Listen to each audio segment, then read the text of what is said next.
and assign different sections and different approach to the Act and its problems and practices.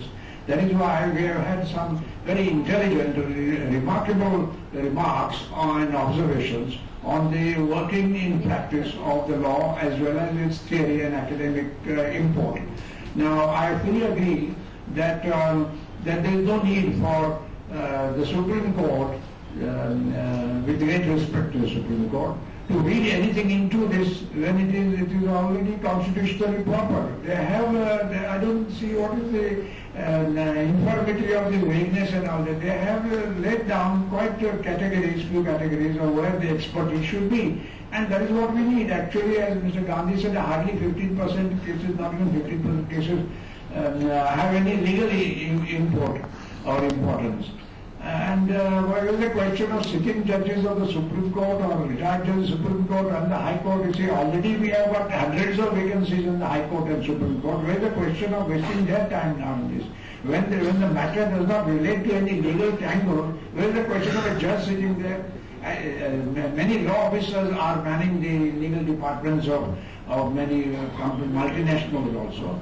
And they are quite efficient and competent. I don't see why the officers with a legal background also will not suffice.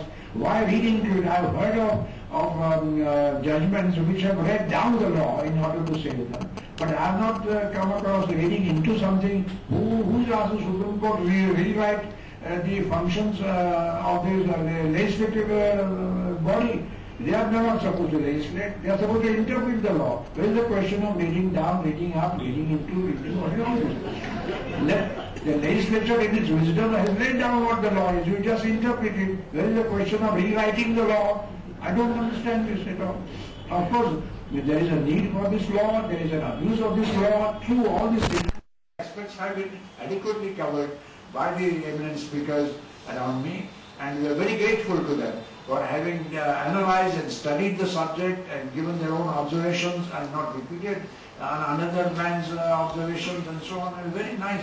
I think we are very grateful to Bombay Lawyers Association for arranging this seminar and making it possible for us to hear these eminent people speaking on this very important burning subject of the day. It enters into the home and office of every citizen, law-abiding citizen in the state, and we are looking forward to it, to use it as a tool wherever need be. We don't want to abuse it. We do want to use it as a tool in order to progress the society, and we should not lag behind the other developed countries who have similar laws, and we should take a cue from them. Why should we do something which no other country has done? Mr. Justice Shah, Mr. Gandhi has said that there is no such a provision that a judicial member should be there. Then why should we have it? Do we think that every seeker of information asks a question which has some legal or judicial angle? No, it does not have. There is a question of sitting judge or wasting the time of judges on this matter. I think that is a very sensible view to take. Anyway, thank you very much. I think there is a question and answer series also. If anybody would like to ask questions, I am sure the speakers would enlighten us. Yes, please. Sir, I am very Srivastava. Yes,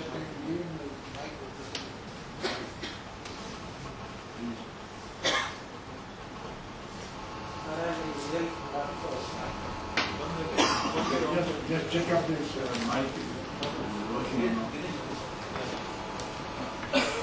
Srivastava, I am legal advisor of NABARD, and I am very happy to hear all this thing, and especially you.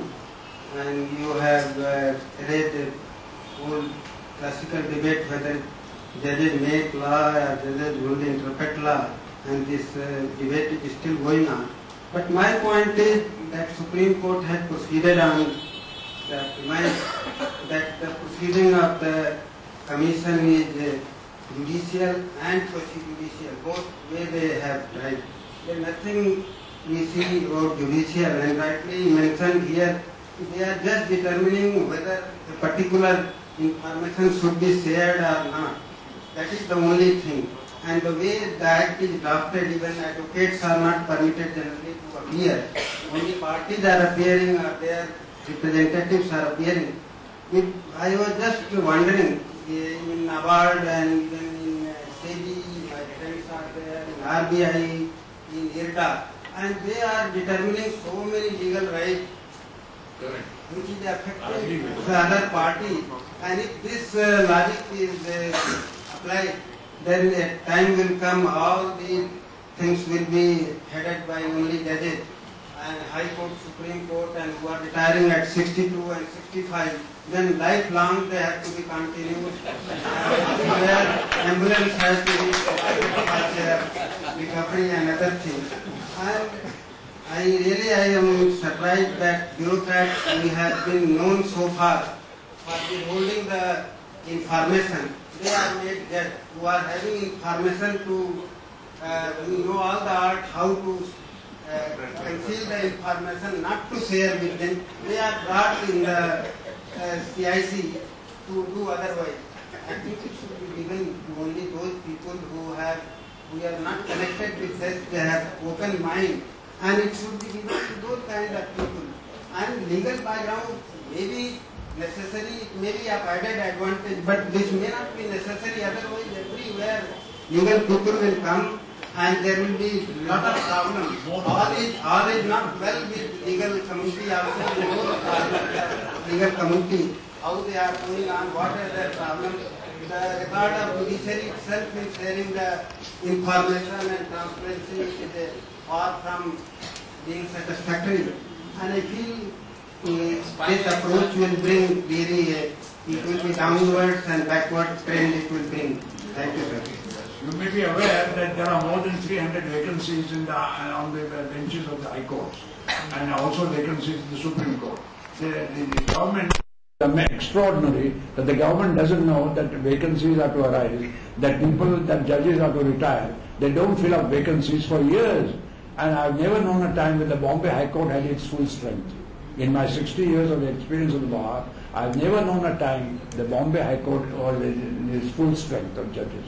And I'm always surprised that though they know what are the terms of office, when they are going to retire, when judges are going to retire, still they have not considered any names. Now the judges are telling me, now give us names, give us names. Give us names, but try to expedite the procedure of appointment. No, merely sitting on the names is no good.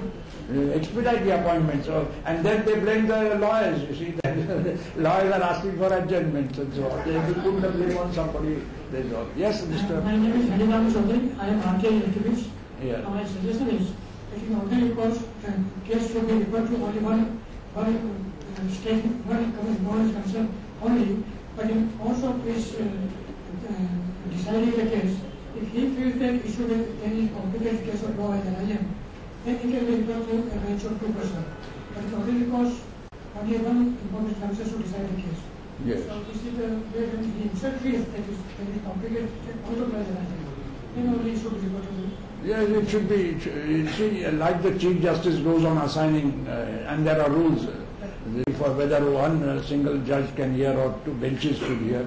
There should be rules like that. And then the Chief Commissioner should assign these cases to considering what the import of that dispute or the question is.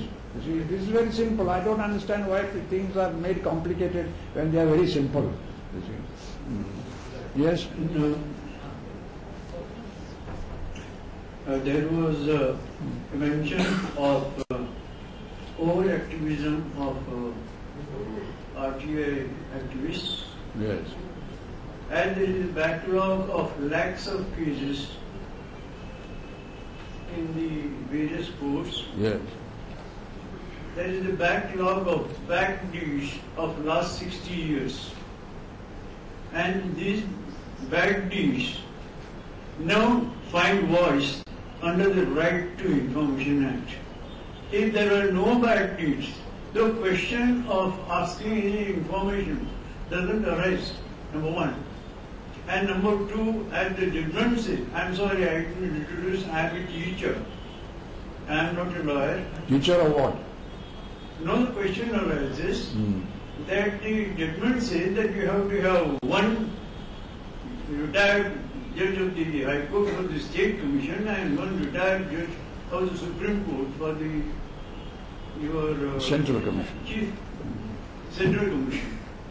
The question arises, as you rightly said, that as on date, there are 14 vacancies in the Bombay High Court. As on date, Justice Bombay had just retired. He had not retired as Honorary Chief Justice. Transferred, elevated. No, we don't have the judges. As a matter of fact, till the time, because there are forums, consumer forum, where there are hundreds of witnesses. There is no one to listen to it. Consumer forum has to have 2 people. There is only one. And the cases are delayed. Now, if that happens, my RTI application may go to my son, who has to pursue it. And by that time, about whom I was asking the application may not be existing. Yes. The person who wants the application doesn't exist, and the information that is asked for doesn't exist. So under these circumstances, my question is, what next? Fine, we have understood that yes, that the judgment is binding, fine. But what next? If in our constitution, it's not necessary that the Supreme Court judge to be appointed.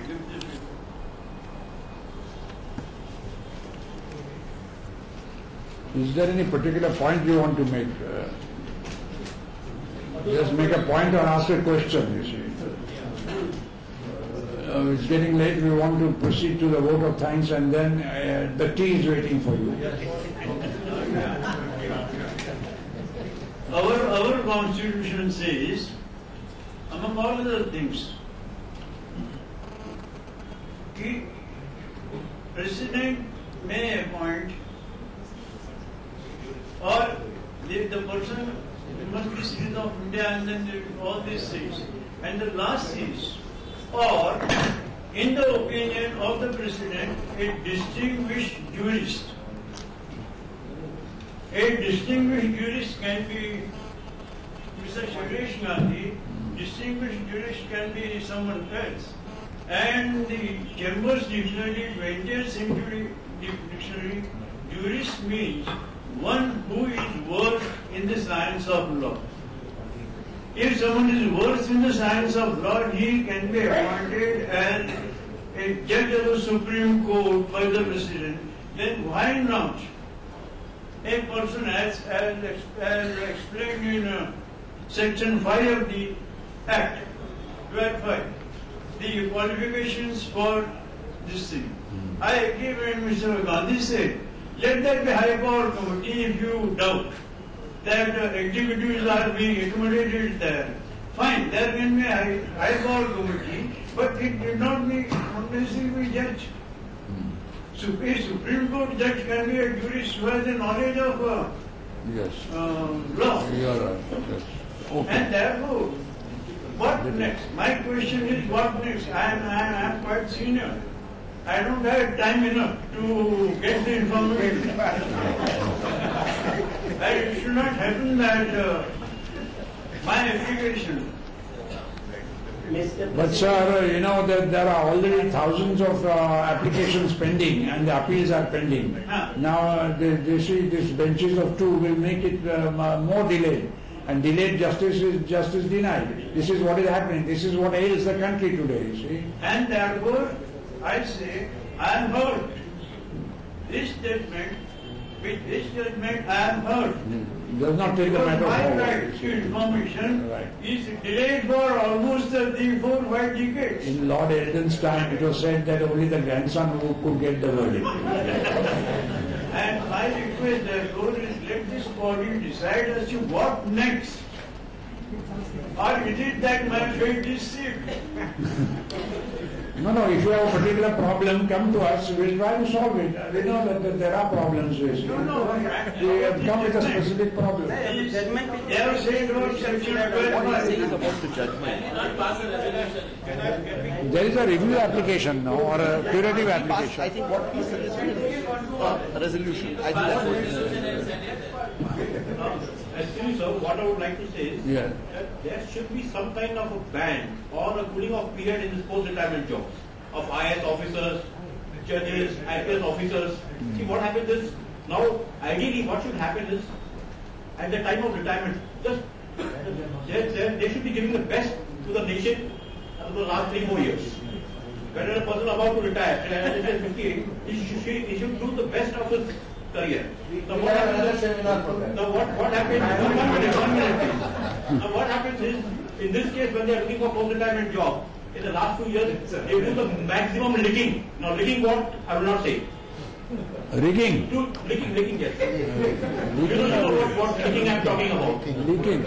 So that they can get a post-retirement job. Okay. If they start buttering up the powerful politicians and all that, and they give the burst of the orders and the decisions in the last 2 years just before retirement. Oh, so there should be some kind of ban or a cooling off period post-retirement. A person, if he retires, he should be at least 2 years, shouldn't be allowed to take up some post-retirement job. That is very, very important. And then, so these, what is the judges of Supreme Court? They are just reserving jobs post-retirement for themselves and for their friends. I see. Very good. The point is taken. Thank you very much. We will now move to the vote of thanks. Excuse me.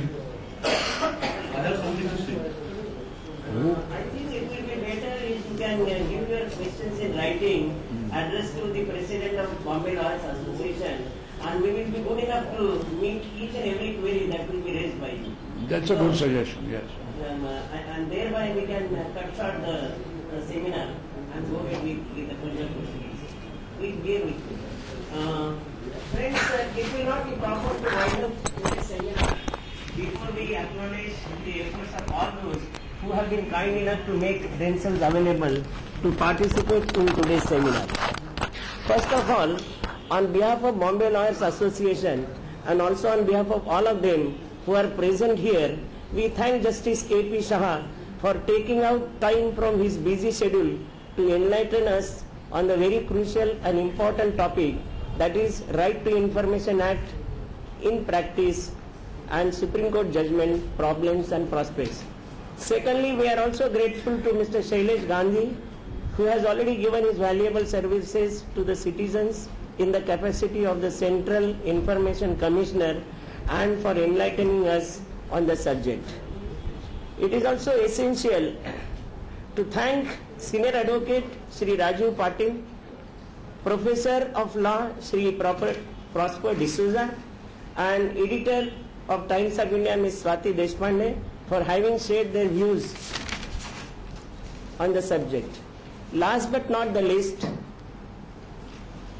we are thankful to the management of Indian Merchant Chamber who have been prompt enough to provide us these wonderful premises to hold today's seminar.